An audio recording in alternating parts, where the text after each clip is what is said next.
नमस्कार विद्यार्थी मित्रांनो, इयत्ता 7वी इतिहास नागरिकशास्त्र धडा 8वा आदर्श राज्यकर्ता। स्वराज्य स्थापनेपूर्वी महाराष्ट्रावर आदिलशाही, सिद्धी, पोर्तुगीज आणि मुघल या सत्तांचे वर्चस्व होते।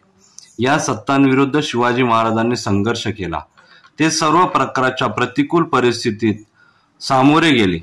त्यांनी स्वतंत्र व सार्वभौम असे स्वराज्य स्थापन केले।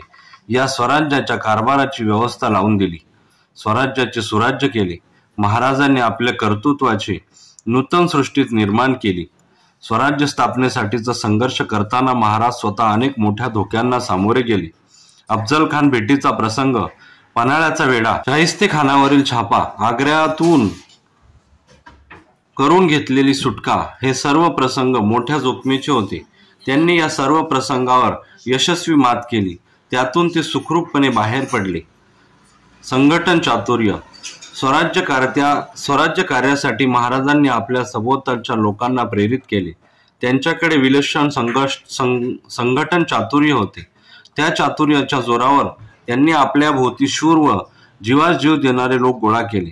स्वराज्याच्या कार्यात त्यांच्या या सहकाऱ्यांनी आपल्या प्राणाची पर्वा न करता आपले कर्तव्य पार पाडले।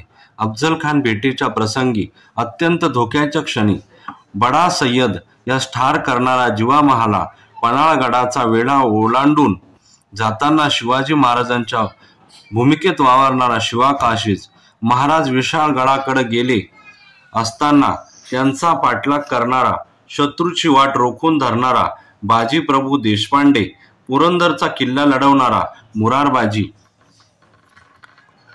देशपांडे, सिंहगड जिंकण्यासाठी धारातीर्थी पडलेला तानाजी मालुसरे, महाराजांच्या आग्र्याहून सुटकेप्रसंगी मोठी जोखीम पत्करणारे हिरोजी फर्जंद आणि मदारी मेहतर अशी अनेक उदाहरणे स्वराज्य उभारणीच्या कार्यात आढळतात। महाराज आपल्या सहकाऱ्यांची काळजी घेत असत। उदाहरणार्थ, स्वराज्य स्थापनेच्या कार्यात कान्होजी जेधे हे त्यांच्याबरोबर प्रारंभापासून होते। उतारवयी ते आजारी पडले त्यावेळी महाराजांनी त्यांना औषध उपचारात कोणत्याही प्रकारची हयगय करू नये असे सांगितले। रयतेची काळजी, स्वराज्य स्थापनेच्या कार्यात महाराजांना शत्रूशी संघर्ष चाललेला होता। शत्रूच्या स्वाऱ्यांमुळे प्रजा त्रस्त होत असे। अशा वेळी रयतेची जास्तीत जास्त काळजी घेण्याचा महाराजांचा प्रयत्न असे। शाहिस्ते खानाच्या स्वारीच्या वेळी महाराजांनी रोहिड खोऱ्याच्या देशमुखास रयते संबंधी आपले कर्तव्य पार पाडण्याविषयी ताकीद दिली। त्यांनी या देशमुखास गावोगाव हिंडून घाटाखाली जिथे सुरक्षित जागा असेल तिथे लोकांना नेण्यास सांगितले। या कार्यास एका घडीचा दिरंग न करणे असे त्यास बजावले। पुढे महाराजांनी त्यांना पुढील प्रमाणे सक्त ताकीद दिली। जर रयतेची अशी काळजी घेतली नाही तर मुघल सैन्य येईल, लोकांना कैद करेल आणि त्याचे पाप तुमच्या माथी बसेल। आपल्या सैनिकाकडून रयतेला त्रास होऊ नये अशी काळजी महाराज घेत असत।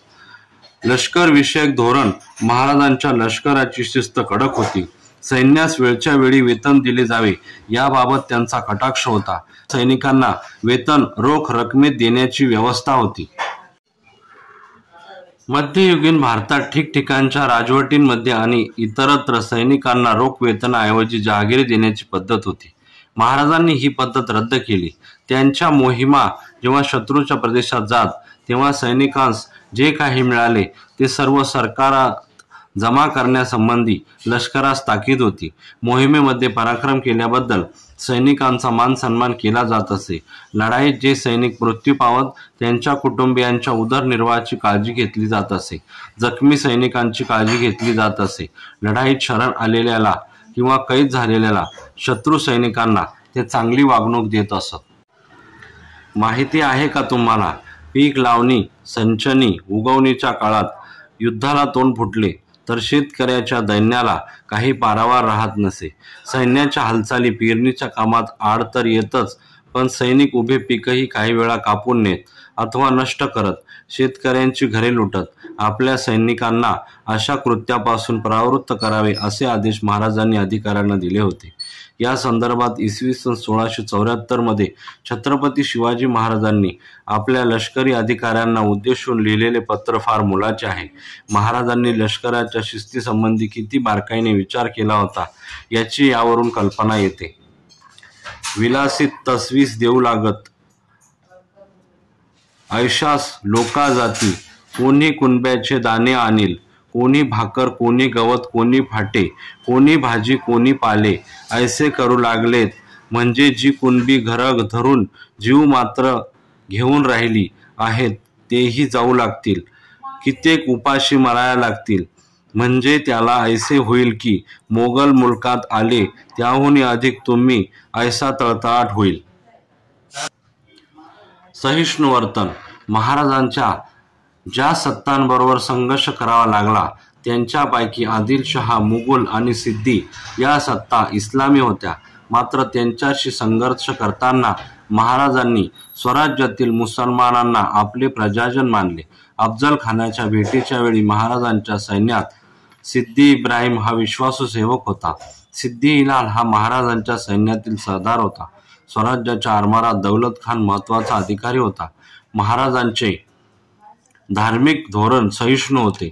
शत्रूकडून एखादा प्रदेश जिंकून घेतला असता तेथील मुस्लिम धर्मस्थळांना आधीपासून प्राप्त असलेल्या सोयी सवलती ते तशाच लागू ठेवत. त्यांच्या सहिष्णू धार्मिक धोरणाबद्दल समकालीन इतिहासकार खाफी खान लिहितो, शिवाजीने आपल्या सैन्यासाठी असा सक्त नियम केला होता की मोहिमेवर असताना मशिदीला धक्का लागू नये.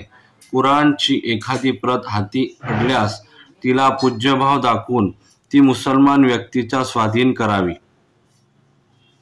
स्वातंत्र्याची प्रेरणा. शिवाजी महाराजांच्या स्वराज्य स्थापनेच्या प्रयत्नांना एक वेगळे मूल्य आहे.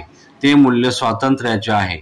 दुसऱ्या कोणत्याही सत्तेचे वर्चस्व न मानता आपले स्वातंत्र्य व सार्वभौम अस्तित्व ठेवणे हा हेतू त्यामागे आहे.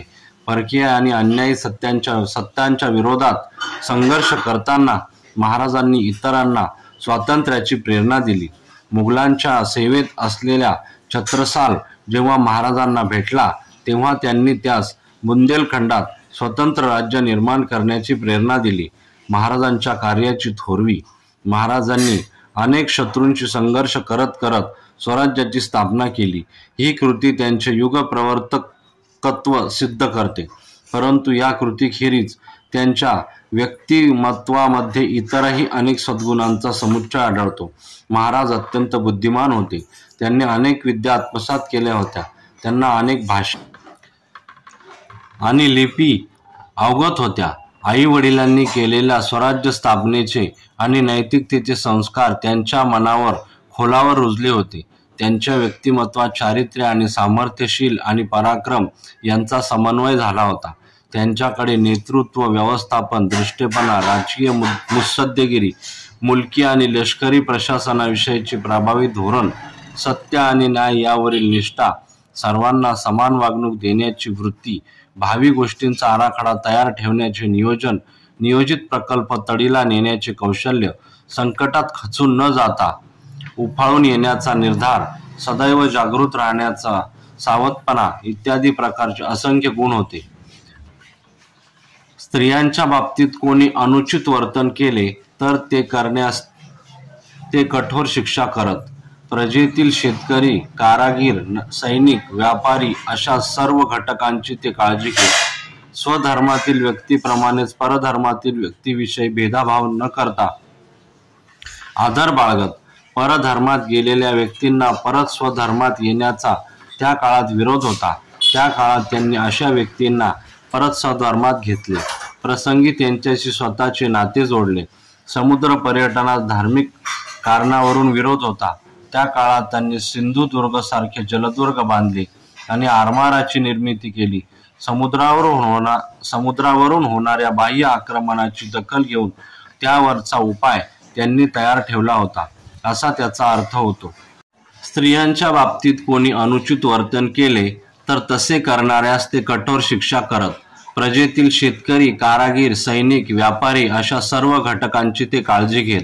स्वधर्मातील व्यक्तीप्रमाणेच परधर्मातील व्यक्तीविषयी भेदभाव न करता आदर बाळगत. परधर्मात गेलेल्या व्यक्तींना परत स्वधर्मात नेण्याचा त्या काळात विरोध होता. त्या काळात त्यांनी अशा व्यक्तींना परत स्वधर्मात घेतले. प्रसंगी त्यांच्याशी स्वतःचे नाते जोडले. समुद्र पर्यटनास धार्मिक कारणावरून विरोध होता. त्या काळात त्यांनी सिंधुदुर्ग सारखे जलदुर्ग बांधले आणि आरमाराची निर्मिती केली. समुद्रावरून होणाऱ्या बाह्य आक्रमणाची दखल घेत त्याच्यावर उपाय त्यांनी तयार ठेवला होता असा याचा अर्थ होतो। ते राज्याभिषेकाद्वारे स्वराज्याचे अधिकृत राजे बनले। त्यांनी एका राज्याभिषेकानंतर धार्मिकदृष्ट्या वेगळ्या प्रकारचा दुसरा राज्याभिषेक करून घेतला। त्यांच्या या सर्व कृती त्यांचे धार्मिक क्षेत्रातील क्रांतिकारकत्व दर्शविणारे आहे। स्वराज्यावर जेव्हा जीवघेणी संकटे येत तेव्हा सहकार्यांऐवजी व त्यांच्यासह ते स्वतः संकटांना भिडत। त्यामुळे त्यांचे सहकारी स्वराज्यासाठी प्राण अर्पण करण्यास सिद्ध असत। अर्थात केवळ अशा मोठ्या संकटांना धैर्याने आणि निर्भयाने सामोरे जाणे एवढेच त्यांचे मोठेपणा नव्हते। त्यांना आपल्या स्वराज्याला नैतिकतेचा आणि गुणवत्तेचा आधार द्यायचा होता। म्हणूनच महत्त्वाच्या गोष्टीप्रमाणे छोट्या छोट्या गोष्टींच्या बाबतीत त्यांनी संबंधितांना योग्य ते आदेश दिल्याचे आढळते। सैनिकांनी शेतकऱ्यांच्या शेतातील भाजी देखील जबरदस्तीने घेता कामा नये या अर्थाचा आदेशच्या दृष्टीने आदर्श आहे। त्यांनी झाडे तोडल्यावर घातलेली बंधने ही महत्त्वाची आहे। किल्ल्यावरील कचरा इकडे तिकडे कुठेही न टाकता परसात जाळावा आणि त्याच्या राखेवर भाजीपाला पिकवावा असा त्यांचा आदेश होता। ते स्वराज्याची उभारणी करताना बारीक सारीक बाबींकडे किती लक्ष देत होते हे त्यावरून स्पष्ट होते। ते केवळ योद्धे नव्हते तर ते एका नव्या स्वतंत्र, नीतिमान आणि सुसंस्कृत समाजाची निर्मिती करणारे शिल्पकार होते। त्यांची थोरवी सर्वांगीण आहे। आपल्या राष्ट्रीय चळवळीमध्ये महाराज हे एक मोठे प्रेरणास्थान होते। महात्मा ज्योतिबा फुले यांनी समतेच्या संघर्षामध्ये पोवाड्याद्वारे महाराजांचे महत्त्व सांगितले। विद्यार्थी मित्रांनो, धडा वाचनाच्या शेवटच्या टप्प्यात आपण आता आहोत आणि तुम्हाला आमचा व्हिडिओ आवडल्यास नक्की लाईक करा, शेअर करा, सबस्क्राईब करा आणि तुमच्या मित्रांना देखील पाठवा। पुढे वाचन सुरू करू। महात्मा ज्योतिराव फुले यांनी छत्रपती शिवाजी महाराजांवर सन 1869 मध्ये एक पोवाडा केला। त्याचा काही भाग येथे दिला आहे। लोकमान्य टिळकांनी शिवजयंती उत्सवाच्या माध्यमातून राष्ट्रीय जागृती केली। शिवचरित्राची महती सांगणारे पुस्तक लाला लजपतराय यांनी लिहिले आहे। तमिळ काव्याचे पितामह सुब्रमण्यम भारती यांनी शिवाजी महाराज हे आपल्या सहकाऱ्यांना उद्देशून बोलले आहेत असा प्रसंग कल्पून काव्य रचना केली आहे। विश्वकवी रवींद्रनाथ टागोर यांनी महाराजांवर एक दीर्घ कविता लिहिली आहे। महाराजांच्या राज्य साधनेच्या प्रयत्नाकडे ते थोर ध्येय साधनेने प्रयत्न म्हणून पाहत। तर जदुनाथ सरकार यांनी शिवाजी अँड हिज टाइम्स या ग्रंथात छत्रपती शिवाजी महाराजांच्या कार्याचा गौरव केला आहे। ते जवाहरलाल नेहरू यांनी महाराजांबद्दल असे म्हटले आहे की महाराज हे केवळ महाराष्ट्राचे नव्हते तर ते साऱ्या राष्ट्रांचे होते। त्यांचे आपल्या देशावर फार प्रेम होते आणि मानवी सद्गुणांचे ते साक्षात प्रतीक होते। भारतातील सर्व भाषांमध्ये महाराजांची प्रेरणा आणि आदर्श सांगणारे साहित्य निर्माण झाले आहे। शिवाजी महाराजांची स्वराज्य कार्याची आणि त्यांचे सुराज्य रूपांतर करण्याची प्रेरणा भावी पिढ्यांनाही आदर्श राहील। शिवाजी महाराज हे एक थोर राष्ट्रपुरुष होते।